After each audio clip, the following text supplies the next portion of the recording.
الحمد لله والصلاة والسلام على رسول الله وآله وصحبه الذين اتبعوا هداه اما بعد.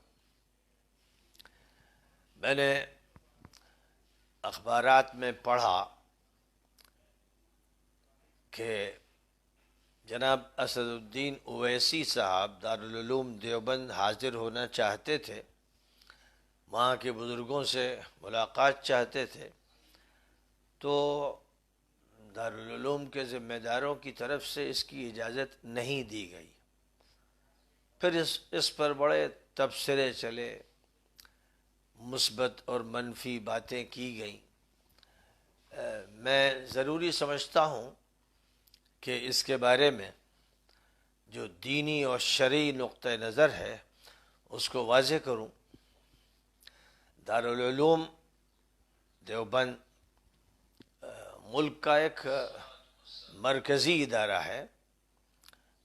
دینی تعلیم، شرعی تعلیم کے لیے اس کی طرف نگاہیں اٹھتی ہیں اور ہزار اس کے فارغین ہیں اور لاکھوں انسان اس کی بات مانتے ہیں اور سینکڑوں ہزاروں اس کی شاخیں ہیں۔ وہ دین کا ترجمان سمجھا جاتا ہے، اور ظاہر ہے کہ دین جس چیز کا نام ہے وہ عقیدے سے، اخلاق سے، تعلیم سے، تربیت سے، تہذیب سے، معاشرت سے، معاملات سے، سیاست سے، حکومت سے تعلق رکھتا ہے۔ دین ایک جامع نظام ہے جس میں زندگی کے تمام شعبے داخل ہیں۔ دین دنیا کی رہنمائی کے لیے عطا کیا گیا ہے، دین برزخ کے لیے نہیں دیا گیا ہے، دین آخرت کے لیے نہیں دیا گیا ہے۔ یہ دنیا ہے جس میں دین پر عمل کرنا ہے، دین سمجھنا ہے۔ اب ظاہر ہے کہ چھوٹے سے چھوٹا مسئلہ ہو، یعنی استنجے کا مسئلہ ہو، اور استنجے میں ڈھیلے کا استعمال یا ٹیشو پیپر کا استعمال یا پانی کے استعمال کا مسئلہ ہو، شریعت اس کے بارے میں بھی رائے دیتی ہے۔ اور علماء جانتے ہیں کہ طہارت کے موضوع پر ہمارے مدارس میں کتنی لمبی تقریریں ہوتی ہیں اور کیسے کیسے اختلافات کا تذکرہ ہوتا ہے، اور پھر مختلف مسالک کے دلائل بیان کیے جاتے ہیں۔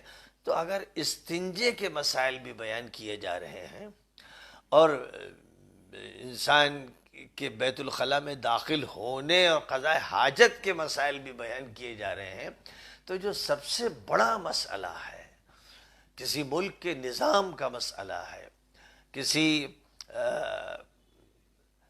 پارٹی کی سیاست کا مسئلہ ہے، اور ملی قیادت کا مسئلہ ہے، قومی رہنمائی کا مسئلہ ہے، اس کے بارے میں دین خاموش ہو جاتا ہے، دین گریز کرتا ہے، دین سکوت اختیار کرتا ہے۔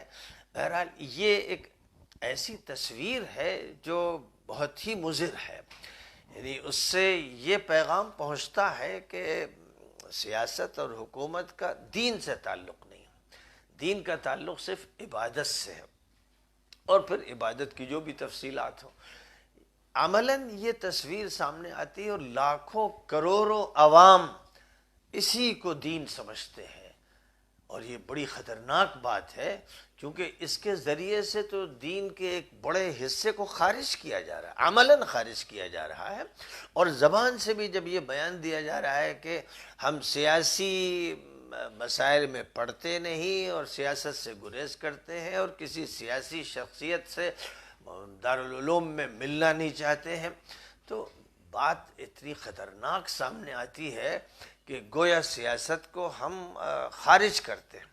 اور جب ایک دینی ادارہ اس بات کو کہے گا تو اس کا مطلب یہی ہوگا کہ سیاست خالص دنیا سے متعلق ہے، بالکل عیسائیت کے نظریے کے مطابق، یعنی محرف عیسائیت میں جو بات ہوئی کہ جہاں تک تعلق ہے سیاست کا اس کو سیاست والے جانے، اور جہاں تک تعلق ہے مذہب کا وہ کیونکہ ایک پرسنل افیئر ہے، بندے اور خدا کے درمیان ہے اس کو اہل کلیسا جانے۔ کچھ یہی صورتحال ہمارے یہاں بھی پیدا کر دی گئی ہے کہ مسجد، مدرسہ، خانقاہ کا تعلق دین سے ہے، اور اس کے بعد جو ایک بڑا میدان ہے سماجیات کا، معاشیات کا، سیاسیات کا، حکومت کا، نظم و انتظام کا، اس کو دنیا والے جانیں۔ بہرحال یہ ترجمانی بڑی خطرناک ہے اور اس سے مسلسل نقصان ہوا ہے۔ میرا یہ کہنا ہے اداروں کو عملی سیاست سے اپنے کو دور رکھنا چاہیے، کوئی حرج نہیں۔